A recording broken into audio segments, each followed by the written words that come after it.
स्वागत है आप सभी का ग्लोबल आईटीआई यूट्यूब चैनल पर। आज मैं आप सभी लोगों के लिए सीटीआई होल्डर्स जो होते हैं या सीआईटीएस जो होते हैं वो कैंडिडेट काफ़ी वेट करते रहते हैं वैकेंसीज का। तो अभी एक ज़बरदस्त वैकेंसी आई है और ये झारखंड राज्य में है। अभी आपको पता होगा कि 1-2 महीने पहले लगभग आपके उत्तर प्रदेश में भी लगभग 2000 से ज़्यादा वैकेंसीज आई थी आईटीआई टीचर के लिए। जिसमें क्या होता है कि अब पहले नहीं होता था, लेकिन अब सीटीआई और सीआईटीएस कोर्स जो है अनिवार्य कर दिया गया है। अगर आपको सीआईटीएस कोर्स के बारे में जानकारी नहीं है तो अभी टाइप कीजिए यूट्यूब पर ग्लोबल आईटीआई और उसके आगे टाइप कर दीजिए सीआईटीएस। आपको दो वीडियो मिल जाएगी कि सीआईटीएस करें या नहीं करें, और दूसरा सीटीआई क्या है, इसकी जो फुल इंफॉर्मेशन है।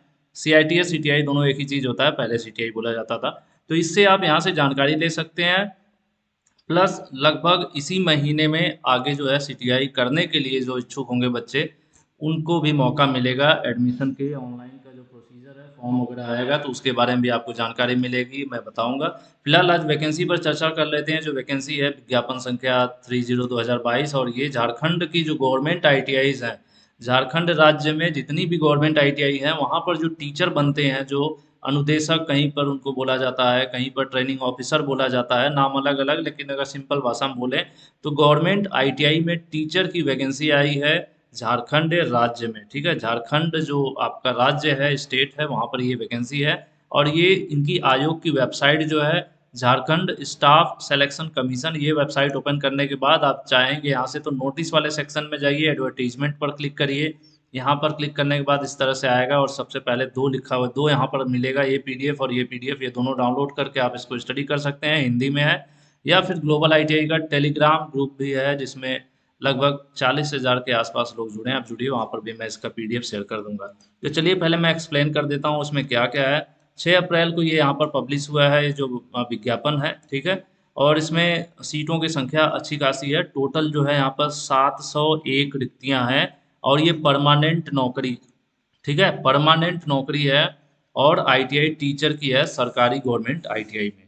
ठीक है, और ये आई हुई है वैकेंसी। जो यहाँ पर देखते हैं कि ट्रेड वाइज सीटों की संख्या देखा जाए तो कोपा देखिए, कोपा में 4 है, आईटी में 8 है, सीट मेटल में 2 है, फ्रंट ऑफिस की 6 हैं, फैशन टेक्नोलॉजी है। अब एक एक मैं गिनूंगा तो कोई फ़ायदा नहीं है, आप सब पढ़ लीजिएगा। यहाँ पर इस तरह से आप देखते जाइए। मोटर मैकेनिक व्हीकल में 14 हैं, उसके बाद टर्नर में 26 हैं, मशीनिस्ट में 20 हैं, उसके बाद प्लम्बर, मैकेनिक डीजल, वेल्डर में 60 सीटें हैं। काफ़ी सीटें ज़्यादा हैं वेल्डर में, जनरली सीटें कम देखने को मिलती हैं। इलेक्ट्रॉनिक्स मैकेनिक और जो नॉर्मल इलेक्ट्रॉनिक्स की ट्रेड्स होती हैं उनके लिए 34 सीटें हैं। कौन कौन अप्लाई कर सकता है, क्या क्या आपके पास होना चाहिए, सारी डिटेल मैं आपको बताऊंगा। फीस कितनी है, डेट, उम्र क्या होना चाहिए, सारी डिटेल वीडियो मिलेगी, तो वीडियो को भगाने की जरूरत नहीं है आगे पीछे। वर्कशॉप कैलकुलेशन एंड साइंस पढ़ाने के लिए 74 बच्चे जो है एडमिशन टीचर चाहिए, वैकेंसी है। इलेक्ट्रीशियन की जो है 133 133, और फिटर की 122, और ड्राइंग की जो है 78। ये वैकेंसीज हैं, टोटल मिलाकर 701 वैकेंसीज हैं। वहाँ पर भी आरक्षण वगैरह रहता है, तो वो सब चीज़ें जो हैं इसमें नीचे आपको देखने को मिल जाएंगी। और वेबसाइट ये है JSSC.nic.in, ये इनकी ऑफिशियल वेबसाइट है। यहाँ पर सारी जानकारी आपको उपलब्ध है, चाहे तो आप देख सकते हैं। और जो सैलरी है ये आपका यहाँ पे ग्रेड पे लिखा हुआ है, लेवल 6 का ग्रेड पे है इनका। अच्छी खासी सैलरी बनेगी इसमें। और जो नॉर्मल हैं, जो आरक्षण नहीं लेंगे, नॉर्मल कैंडिडेट, जनरल कैंडिडेट जिसको कहा जाए, तो उनको 21 वर्ष कम से कम उम्र होनी चाहिए और अधिकतम 35 वर्ष उम्र होनी चाहिए, तो आप अप्लाई कर सकते हैं। अनुसूचित जाति और अनुसूचित जनजाति यानी एससी और एसटी के जो कैंडिडेट हैं उनको 38 वर्ष तक मौका दिया जाएगा, मिनिमम 21, अधिकतम 38। और ओबीसी यानी पिछड़ा वर्ग जो है, और ये जो है, जो आरक्षण है ना, जैसे आप वहाँ के ओबीसी होने चाहिए, झारखंड के ओबीसी हैं, झारखंड के एससी हैं, झारखंड के एसटी हैं, तब ऐसा नहीं कि आप यूपी या बिहार के एससी जनरल हैं, तो वो चीज़ नहीं। जो हर स्टेट का ये जो ओबीसी और एससी वगैरह का जो कोटा होता है वो अपना स्टेट वाइज होता है। ठीक है, तो फिलहाल ये जो भी नाम दिए जा रहे हैं ये झारखंड के स्टेट के एससी एसटी और ऐसी बात की जा रही है। ठीक है, और इनडायरेक्ट में देखा जाए तो ये वैकेंसी भी झारखंड के निवासी के लिए ही है। अब इसमें मैं ऐसा क्यों कह रहा हूँ, चलिए पहले परीक्षा शुल्क बता दूँ, 100 रुपये यहाँ पर है। ठीक है, और नॉर्मल जो कैंडिडेट होंगे, उसके बाद जो अनुसूचित एससी एसटी के जो कैंडिडेट्स हैं उनके लिए 50 रुपये देना होगा परीक्षा शुल्क में, जो छूट है उसके तहत। और उसके अलावा भी है, इसको पढ़ लीजिएगा। अगर अदर कैटेगरी के बारे में भी सब हिंदी में लिखा हुआ है।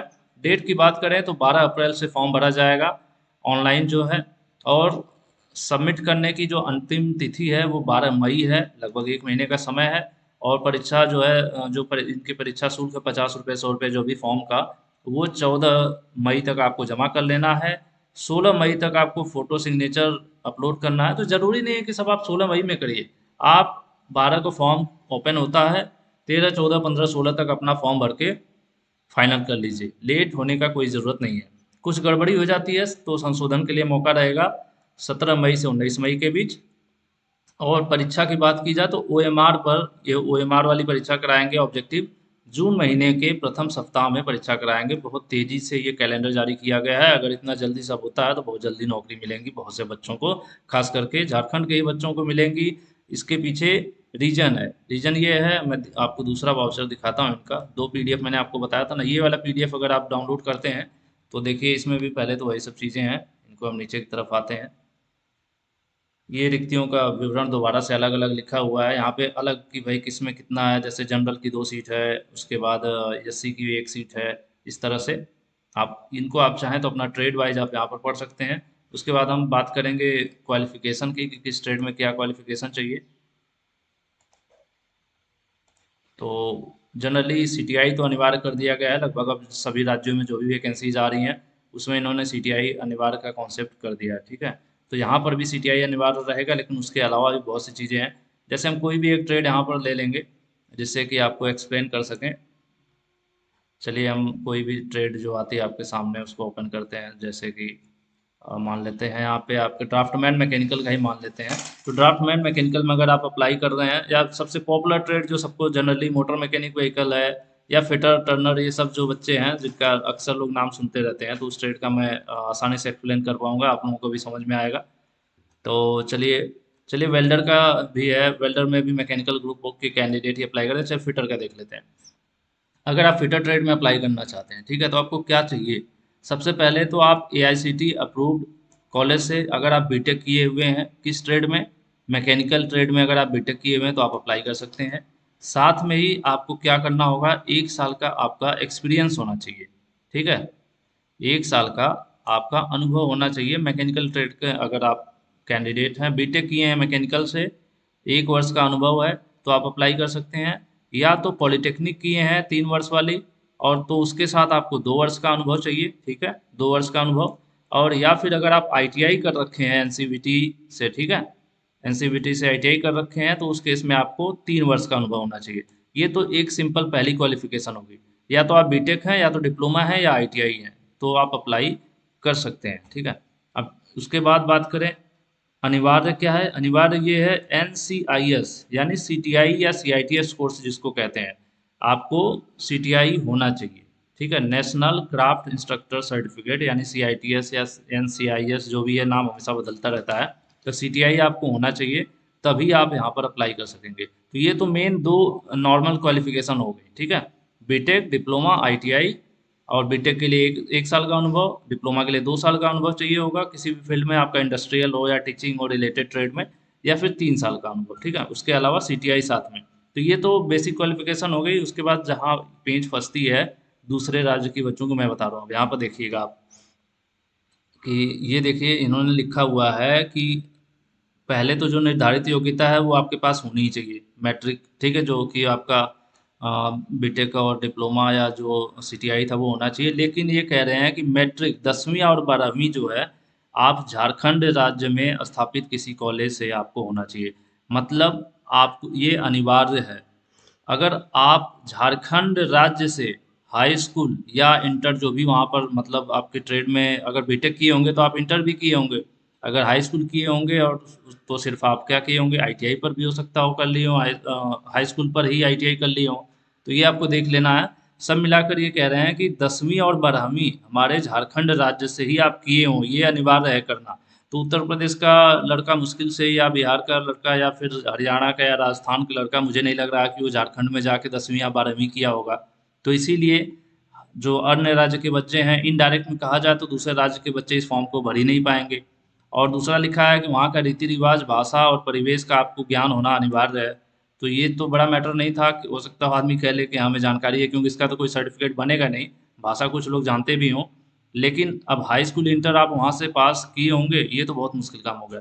तो इसीलिए जहाँ तक ये है कि ये झारखंड के बच्चे ही यहाँ पर अप्लाई कर पाएंगे, ठीक है, क्योंकि वहीं के बच्चे वहाँ से हाई स्कूल इंटरमीडिएट करेंगे। उसके बाद ये लिखा है कि एक और कंडीशन लिखा है कि अगर आप झारखंड का राज्य के हैं, जनरल कैटेगरी के नहीं हैं, लेकिन झारखंड राज्य के हैं, एससी के हैं, ओबीसी के हैं, मतलब पिछड़े वर्ग के हैं, या अनुसूचित जाति के हैं, या अनुसूचित जनजाति के कैंडिडेट हैं, तो ऐसे केस में अगर आप 10वीं जो है किसी बाहरी राज्य में जाकर पढ़ाई कर लिए हैं, तो भी आपको अप्लाई करने का मौका मिलेगा। मतलब समझ रहे हैं, सब मिला के झारखंड के लोगों को ही नौकरी देने की ये जो कोशिश है यहाँ पर दिख रही है सरकार द्वारा। पहले तो इन्होंने पहली कंडीशन लगा दी कि आप कहीं से भी हैं, लेकिन आपको जरूरी है हाई स्कूल इंटर करना, कहाँ से, झारखंड से। अब दूसरी कंडीशन इन्होंने लगा दी कि अगर झारखंड का निवासी है लड़का और पिछड़ा जाति का है, और या फिर अनुसूचित या अनुसूचित जनजाति का है, झारखंड का निवासी है, तो आरक्षण के अंतर्गत आता है, जनरल को छोड़ के आरक्षण के अंतर्गत आता है।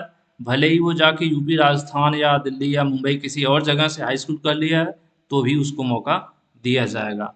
तो ये यहाँ पर कंडीशन है जिसकी वजह से जहाँ तक लग रहा है कि मैक्सिमम आप कह सकते हैं कि कौन अप्लाई कर पाएगा झारखंड के बच्चों के लिए। तो झारखंड के कैंडिडेट्स के लिए भाई एक बहुत ही गोल्डन और सुनहरा चांस है। सुनहरा चांस इसलिए कहेंगे कि पहले तो सीटीआई अनिवार्य है, दूसरा कि अदर स्टेट के जो कैंडिडेट है ना, वो अप्लाई नहीं करेंगे तो कंपटीशन बहुत ही ज़्यादा कम हो जाएगा, क्योंकि इंडिया तो बहुत बड़ा है और अदर स्टेट के लोग अप्लाई करते हैं, तो आपका कंपटीशन जहाँ अभी क्या है, आपको 10 लोगों को अगर कंपटीशन करना होगा फॉर एग्जांपल, तो अगर 10 राज्य वहाँ पर एंटर कर जाते तो आपको 100 लोगों को कंपटीशन देना होता। तो यही चीज़ है, मतलब एक तरह से झारखंड वाल के बच्चों के लिए तो काफ़ी बेनिफिशियल है।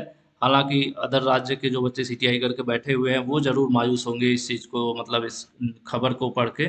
तो कहीं न कहीं आजकल ट्रेंड ही ऐसा चल रहा है कि कुछ फैसले ऐसे होते हैं, तो कहीं एक पक्ष का फ़ायदा होता है तो एक का नुकसान होता है। तो भाई जिसका फ़ायदा हो रहा है उसके लिए शुभकामनाएँ, और जिसका नुकसान हो रहा है अब उसके लिए खैर क्या कह सकते हैं, उसमें तो बहुत से लोग शामिल हैं। तो ऐसे में बहुत ज़्यादा विवाद की कोई स्थिति नहीं है, लेकिन जो लोग एलिजिबल हैं वो लोग अपना फटाफट फॉर्म भरिए और अपनी तैयारी कर लीजिए, क्योंकि इन्होंने बहुत ज़्यादा समय नहीं दिया है, मई तक फॉर्म भरवा रहे हैं और जून में परीक्षा कराने की बात कर रहे हैं। बाकी भविष्य में और अगर इसमें डिटेल मुझे पता चलता है कि क्या एग्जामिनेशन पैटर्न या क्या होगा ये सब, तो मैं डिटेल में वीडियो बना दूंगा। हाल फिलहाल के लिए एक बेसिक जानकारी के तौर पे मैंने जो एक भर्ती का है प्रक्रिया या जो कुछ है वो मैंने आपको बता दिया। बाकी ये पूरा अच्छा खासा है, इसका जो ये सूचना 127 पेजों की है, तो हो सकता है इसमें नीचे देखिए लिया हुआ है, परीक्षा का प्रारूप वगैरह भी दिया है। तो यहाँ पर देखिए परीक्षा का भी दिया हुआ है, लिखित परीक्षा होगी, उसमें क्या विषय में भाषा, सामान्य ज्ञान, हिंदी वगैरह होंगे, 120 प्रश्न होंगे। उसके बाद और भी चीज़ें हैं, ठीक है, तकनीकी का टेक्निकल का भी एग्ज़ाम होगा। तो इन सब चीज़ों को अभी मैं बाद में किसी अन्य वीडियो में एक्सप्लेन कर दूंगा। अभी बेसिक इसे आप पढ़ भी सकते हैं, ठीक है, इसको डाउनलोड करके आप पढ़ लीजिएगा। उसके अलावा फिर मैं अलग से भी एक वीडियो बना दूंगा। बाकी वही ग्लोबल आईटीआई यूट्यूब चैनल पर नए हैं तो सब्सक्राइब कीजिए, ज़्यादा से ज़्यादा जो है आईटीआई स्टूडेंट्स के बीच शेयर ज़रूर कीजिए, क्योंकि हम लोग न केवल आईटीआई सीटीआई की एजुकेशनल वीडियोस बनाते हैं, साथ में ही जो इस समय लगातार भर्तियां चल रही हैं उनके बारे में भी जानकारी दे रहे हैं। और इसी तरह की जो वीडियोस हैं लगातार पिछले 2 से ढाई वर्षों से हम लोग काम कर रहे हैं आईटीआई के फील्ड में। तो आप नए हैं तो ज़रूर जुड़िए और सपोर्ट कीजिए ग्लोबल आईटीआई का। धन्यवाद।